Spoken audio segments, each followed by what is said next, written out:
B2B lead generation. আমার ফাইবারের বর্তমান অবস্থা, ফাইবারের অবস্থা খুবই খারাপ। Hey guys, this is Subrata and welcome to fresh a new blog. এখন বাজে 11টা, রাত্রে খাওয়া দাওয়া শেষ করে তারপর এখন পিসির সামনে বসলাম। সারাদিন সময় পাইনি, এই জন্য ভিডিও কন্টিনিউ করতে পারিনি। তো বেসিক্যালি এখন অনেকদিন পর কম্পিউটারের সামনে বসলাম। সো এখন হচ্ছে ফাইবারে একটু চেক আউট করব, ঠিক আছে? অনেকদিন ফাইবারে ঢুকি না, ইমপ্রেশন অনেক ডাউন হয়ে গেছে সম্ভবত। সো এই হচ্ছে আমার ফাইবার প্রোফাইল। তো যাই হোক, এখন তোমাদের দেখাবো হচ্ছে গিগের কী অবস্থা। অনেকদিন গিগ আপলোড দিয়ে রাখছি, সো যেহেতু অ্যাক্টিভ থাকা হয় না।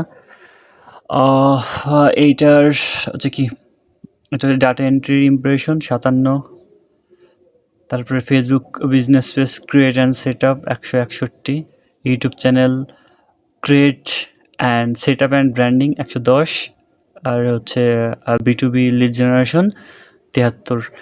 এই হচ্ছে আমার ফাইবারের বর্তমান অবস্থা। ফাইবারের অবস্থা খুবই খারাপ, প্রায় ইউটিউবের মতন। ফাইবার থেকে আপাতত কোনো রেসপন্স পাচ্ছে না।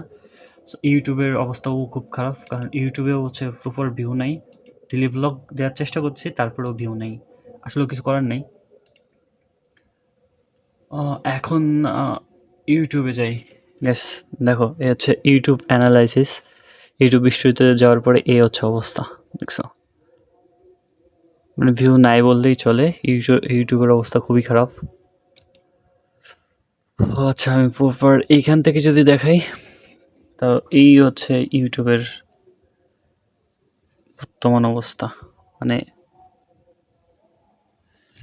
সো এরপরও বলো যে ভিডিও কন্টিনিউ করতে কি আদৌ ইচ্ছা করে?